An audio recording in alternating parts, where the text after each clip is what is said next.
Hi, I'm Lene I'm Grace.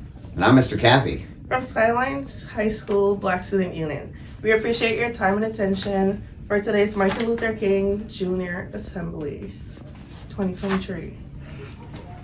In today's assembly, you will see our President, Taylor Brunette Mines, and Vice President, Sydney Flannel, interviewing Nicholas Russ, a cultural and ethnic studies teacher or professor at Bellevue College.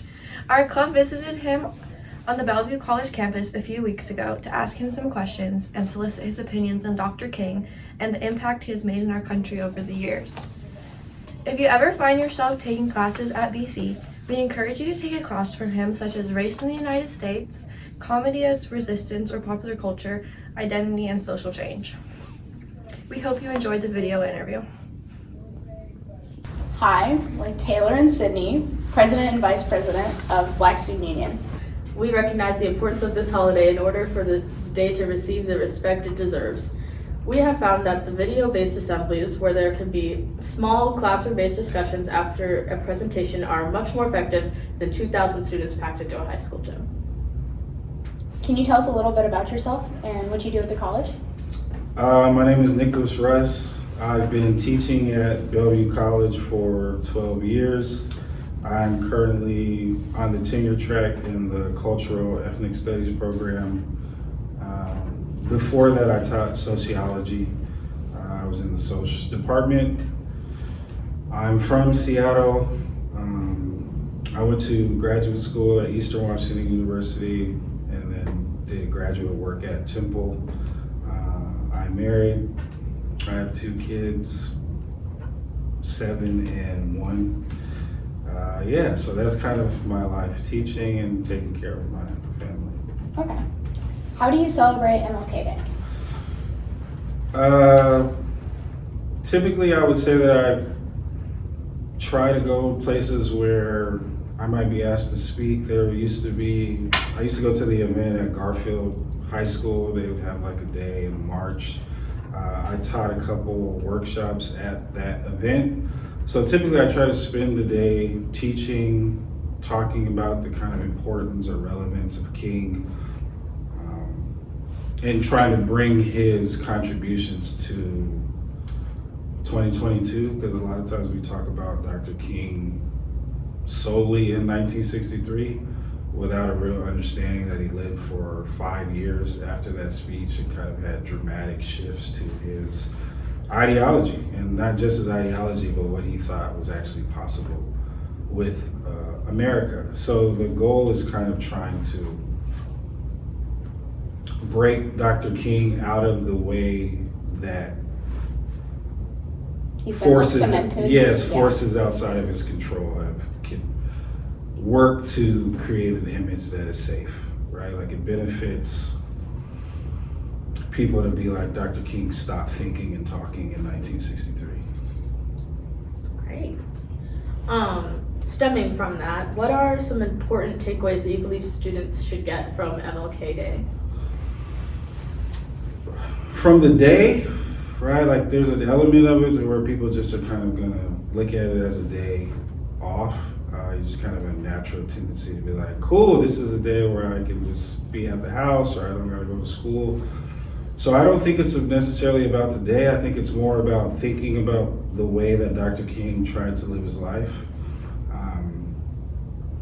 And I think young people should think about when we're celebrating somebody, recognize what they actually lost in the way that they lived their life, right? Dr. King was murdered at 39, right? Like sometimes we like to be like, in my class, students will be like, oh, Dr. King died. No, Dr. King's life was interrupted because of what he stood for and the way that he chose to live. And I would push or challenge young people to think about what is the way that you live your life, right? Like he sacrificed a great deal because he felt like there was something bigger that he needed to do with his life, right? Like it was easy for Dr. King to just be like, look, I'm not trying to die, so let me just go be a mega pastor and live my life. Like I don't need to necessarily put my life on the line for the sake of something bigger than myself. Particularly, you have to understand young people that sometimes that sacrifice is not going to be appreciated, right? Towards the end of Dr. King's life, the young movement, like Black Power, was beginning to emerge. Young people were like, look, I'm not trying to turn the other cheek. Everything that you fought for, we don't necessarily agree with. So when we celebrate Dr. King, it's not about celebrating the easy parts, it's about recognizing that with a life of integrity comes great loss. Coming from that, when kids get that takeaway that you mentioned, how do you think they should use that energy? What suggestions do you have for students regarding the celebration of MLK Day? What should they do? I think kind of sitting and talking with friends, just kind of exploring the deeper aspects of King's life, possibly reading a book or two on King, right? Like kind of doing your own research, because like with most things, the things that you're going to get in the classroom is not enough, right? Like it requires you to do more work. So you should do more work on the life of King. Like I said, the I Have a Dream speech was in 1963. Towards the end of King's life in 1968, he's talking about a radical redistribution of the wealth. He comes out against the Vietnam War. He is alienated from the Black community. And he's not only alienated from the Black community, America has kind of turned their back on what King had done. And it's important to kind of understand all of these things through the trajectory of someone's life, right? Like it's not always high points. And I think that by studying and examining those realities, you can kind of have a more realistic picture of not only Dr. King, but what's possible in your own life. So I think that is always valuable to think critically about your own life while you're living it and not necessarily be on autopilot, right? Like these are critical moments and years in your life. Live every day like it counts, right? King only got to see 39 years. So don't exist with this idea that it's always, you have all this time. You really don't, right? So live kind of with a seriousness attached to being present and being alive. What would you say to a student that feels this holiday doesn't really apply to them? Well, I mean, a lot of things, particularly in America, like we trivialize holidays. So it's not surprising if a student feels like this doesn't really matter, just because we've really done a disservice to who Dr. King was by making this a day where people feel like it's just a day to get off work, right? I would push students to kind of think about or find pieces of Dr. King's life that you can connect with, right? Like I think that saying that Dr. King's life doesn't connect to you just means that you haven't done enough studying on Dr. King's life, right? Like the more you research, the more you engage, I'm sure that you'll find something of value. Like we should constantly be trying to learn new things. And the more research you do on Dr. King, I'm sure that you will find something that you might find interesting, that you might be able to apply to your own life, and you can kind of take it from there. Who are some other Black role models that you would suggest that people learn about outside of sports and entertainment? So no sports, no entertainment. I would say Bell Hooks, who is a scholar, writer. Mark Lawant Hill, who is also a scholar, writer. I'm just going to kind of mention academics. What else would I say? Michael Eric Dyson, Cornel West. I would say kind of exist in those spaces, kind of look at, honestly, you could go to any bookstore and just kind of look in the kind of cultural studies, and I think that you'll find things of your interest. I don't like telling kind of young people, hey, go, this is the person that you should be looking up to. It's just kind of I would push young people to kind of find people who are actually talking about things that are relevant and pertinent to you. Like, step outside of what is comfortable and really try to find people that are trying to do something in the world that you respect. Outside of entertaining, right? Black people can exist and do things other than dancing and being entertainment for mass society. Like, their existence and value is not tied to their ability to perform for the mainstream. So finding and existing in spaces that are outside of that kind of mainstream gaze is something that I think is extremely important for young people. Do you think it's important for us to have a theme for our assembly? And if so, what should that look like? I think it is important for you to have a theme for your assembly, but I also think that it should be something that you as a group choose. I think that you should get a group of students together and kind of come up with something that you think speaks to what you're interested in and what you care about, because that's a way to get students more engaged. Like, a lot of times, or there can be times where adults will say, this should be the theme, this is what, and it doesn't resonate with the young people. So I think it's for you to decide what the theme of your assembly will be, and kind of taking that on so that it holds more meaning than somebody telling you this is what the theme should be. All right. For those students doing Running Start, whether part-time or full-time, or maybe students who plan on doing Running Start in the future, could you talk about the classes that you teach here at BC? Yes, I teach race in the United States. I teach a sports class, and I teach a class on comedy as resistance. In my class, it's largely about sitting, reading, and discussing. The goal for my classes is to try to get students to think more critically about themselves and the environment that they are in, to kind of push them to understand the world better so they make choices that allow for them to be their most free self. So all of my classes are kind of centered around deconstructing and challenging ways of being that don't lead to students being their most free. Are there any concerns or critiques you have about how American high schools and middle schools possibly celebrate MLK Day? Well, I think if I had a concern, it would just be that we trivialize people's lives. We trivialize what Dr. King actually did, right? Like, Dr. King was 26 when he becomes the head of this movement. And we've kind of trivialized the power that young people actually have. Like, the civil rights movement, some of the gains of the civil rights movement were connected to young people in high school being willing to protest and go to jail.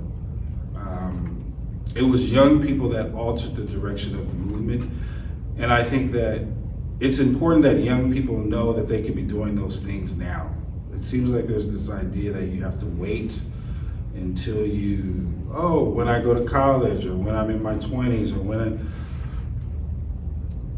the older you get, the more there are things that leverage you in your life that don't allow for you to do things that you might have done when you were younger, right? So I think that young people need to be more invested in being politicized to deal with and address the problems that impact them, right? So Dr. King was fighting for this better world. How do young people fight for a better world now, right? Like, how do young people take it seriously that climate change and the question of democracy, or the question of how we deal with race, gender, these things are going to impact their lives in very real ways, and they're already doing so. So why would you not fight for a world that actually makes sense to you, as opposed to thinking that people of another generation or older, Stop thinking that somebody else is going to take your concerns and put them at the center of what's going on. You should see that that's not the case. The decisions that are made currently by those in power are made not with young people in mind. You have to force people in power to give a damn about your issues. Speak about them. Connect, unite, push for the world that you want to see, as opposed to thinking that the sacrifices that people made in the past are that it wasn't great people, it was just people who had a great mission.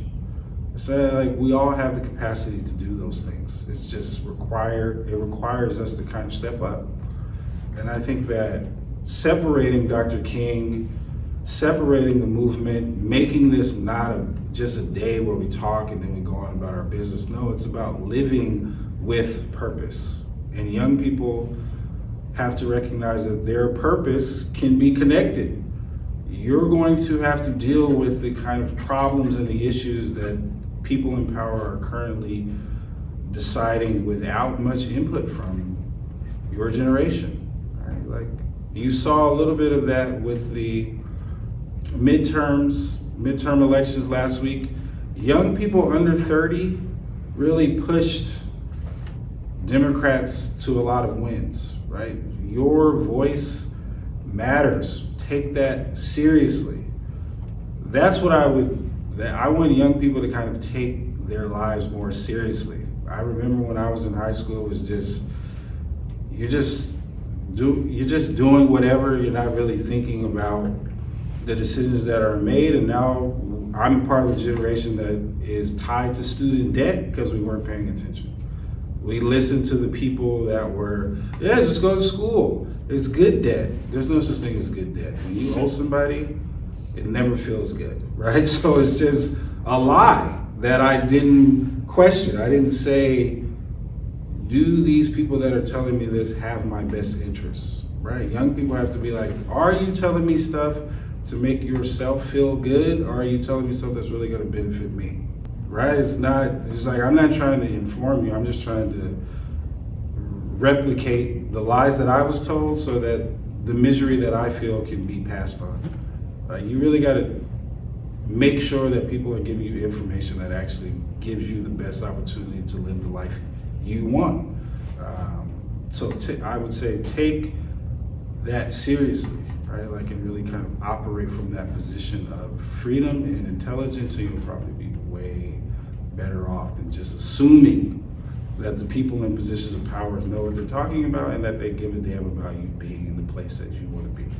Because some do and a lot don't, right? For a lot of people, it's just a job.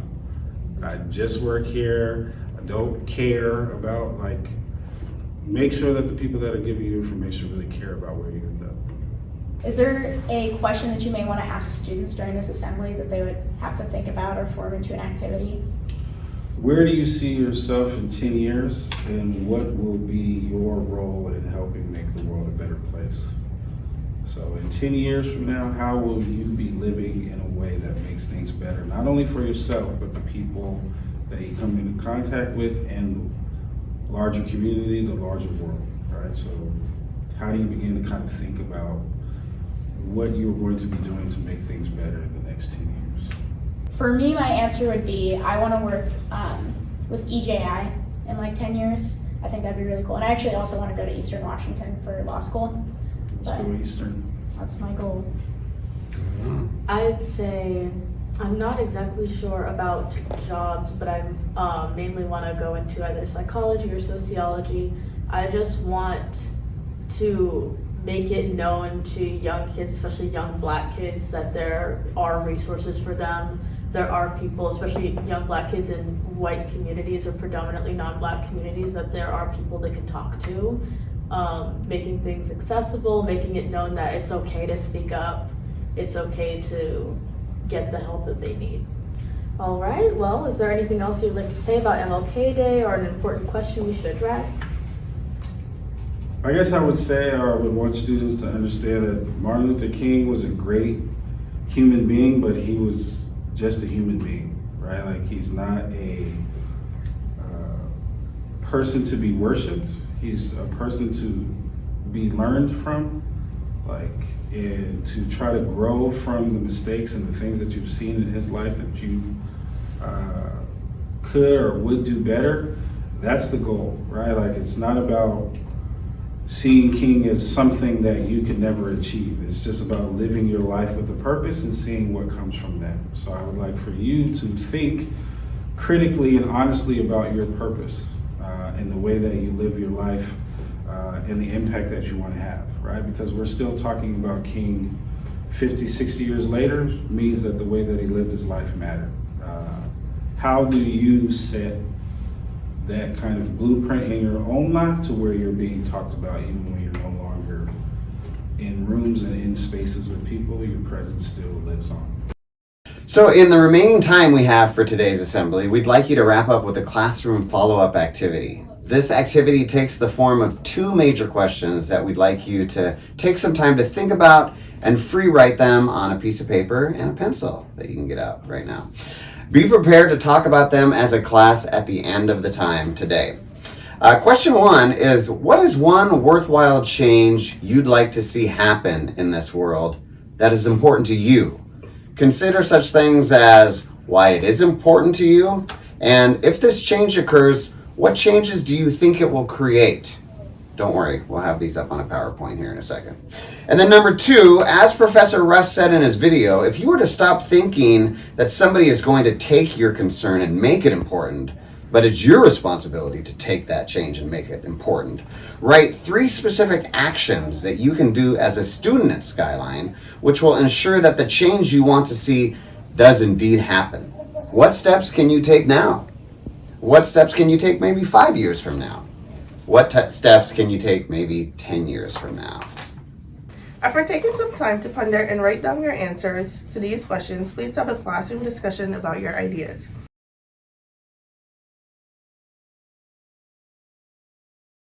Thank you for participating in our Dr. Martin Luther King Jr. Assembly. Please remember that the Black Student Union meets every Tuesday after school at 3 p.m. in the Counseling Center. All students are welcome regardless of your race, racial, culture, background.